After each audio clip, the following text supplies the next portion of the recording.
The thumbscrew in the park bench. You will hear how a quiet man finds the hidden lever in people without crushing them, and how that changes 3 lives in one autumn afternoon.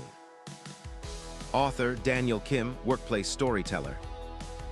Stay with me, because the moment you learn to see the silent need in others, every room you walk into will feel less like a battlefield and more like a place where you can actually help. Marcus never looked like the guy who held any power. He wore the same faded denim jacket to the Riverside marketing office for 8 years, sat 3 cubicles from the printer, and ate the same turkey sandwich at exactly 12:15. Nobody noticed when he slipped out at 2 o'clock every Wednesday. Nobody cared. But the first time I followed him, I thought he was wasting company time.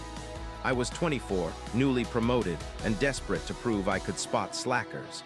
So I trailed him through the elevator, down the block, and into Riverside Park, keeping a safe distance like I was in some spy movie. Marcus stopped at a bench facing the duck pond. He sat, unfolded a brown paper bag, and scattered seed for the pigeons. Nothing else. 10 minutes later, he returned to the office, shoulders relaxed, typing faster than before. I filed it away as a weird personal ritual and forgot about it. Then the quarterly presentations arrived. Our team had to pitch the new app update to senior management. Big money on the line. Our star presenter, Dana, froze halfway through her slides, throat closing the way a traffic jam feels when horns echo from every direction. Sweat formed on her forehead. She stared at the floor, apologized, and ran out. I expected Marcus to stay quiet.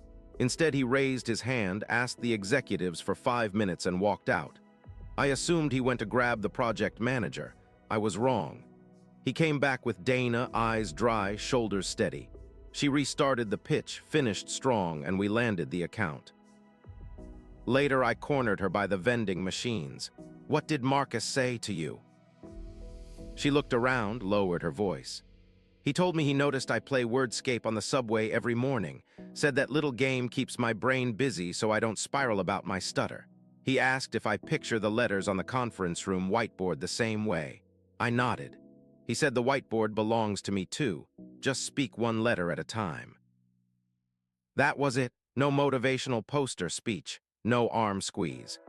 He located the exact thumbscrew that tightened her fear the mental image of letters on blank space and loosened it just enough for confidence to breathe. I started paying closer attention to Marcus. He watched people the way a carpenter studies wood grain, looking for the hidden knot. One Wednesday, I followed him again, but this time I sat 2 benches away. After the seed routine, a thin man in a business suit arrived, clutching a paper planner. He sat beside Marcus, spoke softly, cried quietly, and left. Same routine the next week. It felt sacred, so I never interrupted. Autumn deepened. The leaves turned copper. Our biggest client, Mrs. Lang, scheduled a make-or-break meeting. She was brilliant, ruthless, and known to torpedo agencies for fun. The rumor mill said her son had died overseas 5 years ago and nobody dared mention family. If you brought up children in a pitch, she ended the deal. I was assigned lead strategist.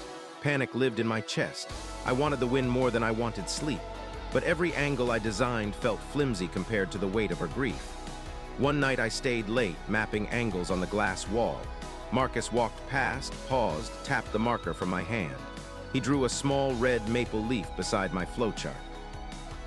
"What's that?" I asked. Her son's favorite leaf. She collects them wherever she travels, has a glass case at home. I stared. "How do you know that?"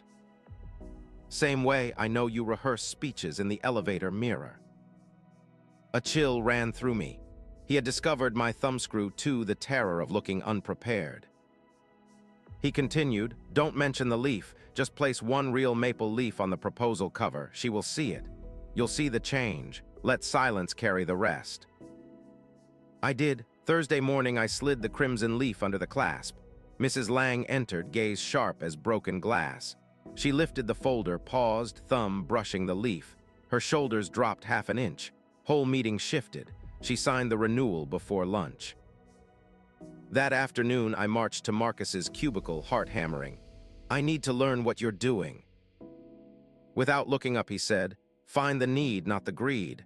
Use what you find to build, not break. Meet me tomorrow at the bench. Next day, crisp air, bright sun. Ducks drifted like leaves. Marcus spoke while feeding birds. Everybody has a loose screw, he said.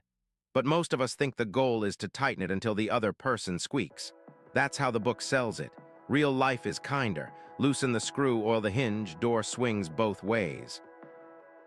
He told me about the thin businessman, an accountant whose partner had cancer, who needed someone to witness his tears without writing a report about them. Marcus provided that. In exchange, the accountant gave him nothing but trust. Trust later translated into an unspoken referral that saved Marcus's sister from bankruptcy. Cause, effect, kindness looping back like an invisible boomerang. I asked, so you never use the thumbscrew to pressure? He thought pressure cracks wood. Gentle hold steers wheel, same tool, different grip. A gust scattered seeds. Pigeons flapped skyward. I felt my old hunger for dominance drain into something steadier, the desire to understand before acting. Winter came early. Office politics thickened. A new VP arrived, eager blood, loud voice. He gathered intel on people's weaknesses to keep them obedient. One lunch he cornered me, whispered half-truths about Dana's stutter, Mrs. Lang's past, my rehearsed elevator speeches.